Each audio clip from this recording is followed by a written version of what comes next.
একটি রঙিন জঙ্গলে থাকত একটি ছোট্ট হাতি, নাম তার গুলু।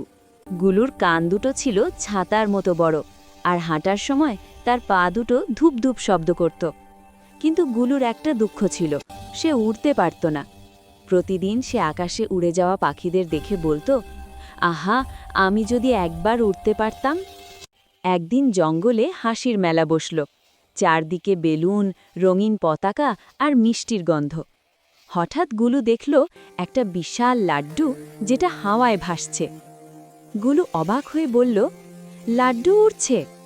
লাড্ডু হেসে বলল, আমি সাধারণ লাড্ডু নই, আমি উড়ন্ত লাড্ডু। গুলু খুশিতে সুর বাড়িয়ে ধরতেই ফুস, গুলু আর লাড্ডু দুজনেই আকাশে উঠে গেল। আকাশ থেকে গুলু দেখল নদীটা নীল ফিতে মতো, গাছগুলোর সবুজ খেলনা, আর বানররা রোলার স্কেট পরে দৌড়াচ্ছে। গুলু হেসে বলল, এটা তো পুরো কার্টুন দুনিয়া। কিছুক্ষণ পর লাড্ডু বলল, গুলু, নামতে হবে।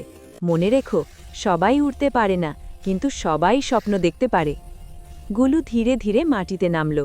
লাড্ডু তখন ছোট হয়ে একটা সাধারণ মিষ্টি হয়ে গেল। গুলু লাড্ডু খেল আর মনে মনে বলল, আজ আমি উড়িনি, কিন্তু আমার স্বপ্ন উড়েছে। সেদিন থেকে গুলু জঙ্গলের সবচেয়ে হাসি খুশি হাতি হয়ে